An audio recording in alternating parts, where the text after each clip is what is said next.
What's up? This is Greg from NewEnglandConcertReviews.com, and I am here at Hampton Beach, the Casino Ballroom. Yes, I am in and out of the picture here. We have Australia's own Miss Laura Wilde. Hello. And we're going to be talking to her and asking her some questions. Well, we just rolled into Hampton Beach. So these actually aren't sunglasses, these are my actual eyes because it's so beautiful around here. I'm just looking around going, ah! I love this place. It's definitely somewhere I could see myself living in the future. Well, we've just come from, we've done a whole bunch of New England dates, so Boston, Connecticut, we just did Long Island, and now here we are in New Hampshire, and then we're heading up to Maine. So since then, actually, we just got some London tour dates in Scotland as well, so we're very excited at the moment. So we're heading on that tour pretty much as soon as we finish up on this one, so it's just back-to-back crazy travelling shows and madness, so we're very excited. Well, it was done over 4 years, so I mean in that time I had so much life experience, and you know, the first song, All Alone, was recorded in 2008, beginning of 2008, and then Sold My Soul was done at the end of 2012. So in that time span I moved to the USA, you know, just got a whole different bunch of experiences, and so I guess it's all just my thoughts and you know, relationships and social commentaries in that time span. So yeah, that's what it's all about. Well, I'm so excited to admit that I've actually ticked off every single place listed in Sold My Soul except for Montana. So once Montana's been visited, then I would have successfully played in all of those places. So I'm feeling quite accomplished right now because I got to travel the USA and play shows. So that was really what that song was all about. Alright, it was about an ex-boyfriend, so that was just voicing my frustrations of the situation. You know, a breakup that probably shouldn't have happened, you know, it was a bit premature, and I mean, that was just what that was all about, really. Just relationship venting sort of thing.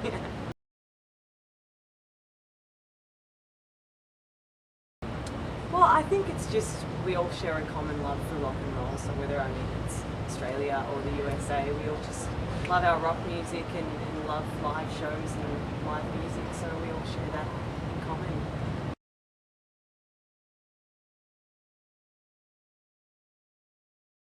Well, I like to think that I'm very proactive, so in that time I was multitasking and trying to juggle different things, but I found that I really just wanted to pursue music, and I'm glad my parents gave me the chance to just pursue that passion and see how it went. And you know, 4 years later, here I am touring the USA, so I feel very thankful and grateful that I was given that chance. But I found that studying when I had my mind on music was a bit distracting, and I wasn't really focusing on that, so I wanted to just give one thing 100% rather than juggling everything and not giving it all 100%.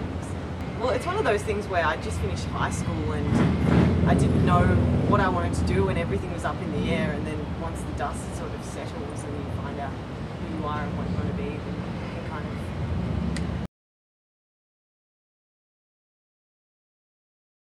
of... It was phenomenal. It was just unexpected and just such a privilege and an honour to be able to perform for the royal family there. I mean, one day we were just chatting, and they were asking me about being a musician, and then they wanted a demo, and then you know, the next day they were requesting a private acoustic show, and so I performed to all their family, and they have big families there as well. So Ted Nugent is one of the most amazing artists to learn from, because his showmanship, his live show, and his playing abilities and songs, they're just amazing, and I feel that on this tour we've really learned a lot from him, and their crew and himself, they're all very, very nurturing, so it's been really great. So they don't call him the Motor City Madman, nothing.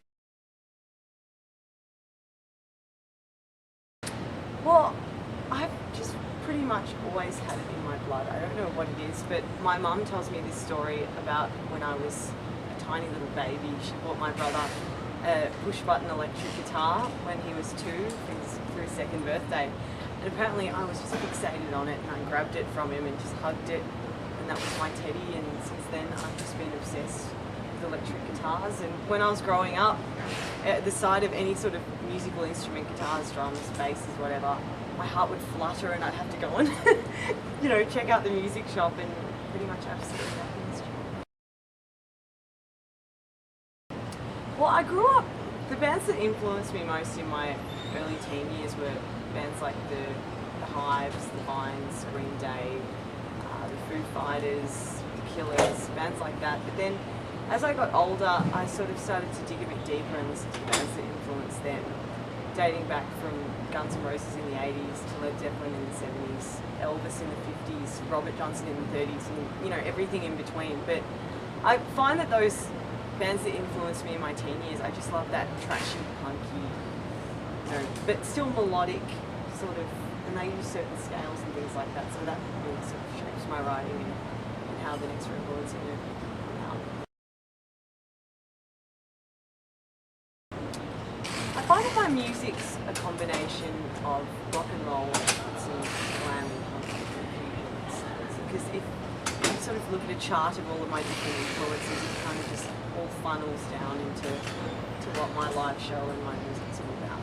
It's always so tricky when people ask me what my influences are, because I can't just peg it down to one thing. It's like a little bit of that, blah, blah, blah. So it's a bit of everything. A mishmash. Yeah, exactly. A little bit of everything. That's so cool. Wow, well this is certainly one. Being able to do an interview with this amazing view of the beach. Pretty much every town has got a special place in my heart, and every time we pull out of the venue and I see an American flag waving in the wind, and there's some rock song on the radio, it's just one of those photographic things where I just want to take a snapshot, just keep it forever. But I've got a lot of those here. I'd pretty much just say, just do it, whatever it is, and no matter how badly you mess up, just keep going, because you'll learn from your mistakes, and just keep building and take baby steps, and no matter what you do, it's always a step forward, whether it's messing up and it's a lesson, or making some sort of progress. So just get out there and live your dream. Which day? I mean, we crashed the van yesterday, and we've gone through a ton of disasters, but I mean, we're out on tour and we're all getting to play music every night, so that's just a dream in itself. I'm pretty much finishing up on this tour in, I believe, early September, and then I've got about a month or 3 weeks break until we head to London, so I'm just going to be finalising a few more setlist changes for London until then, and then heading straight into the studio after we get back from London. Knock out the next record and hopefully release it early next year. I hope so. I mean, things may change, but I like to have a loose sort of plan in my mind at this stage, but yeah, that's about it. And while I'm talking to the fans, I'd just like to say thank you so much for all of your support, because there's no way that I could do without it.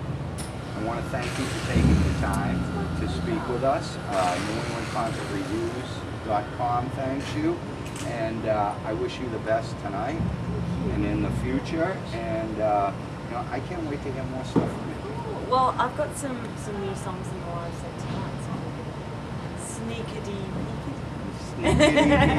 I wish you the best for you, the band, and your future endeavors in this business. Thank you very much. It was lovely chatting with you. You too. And I hope you enjoy the show.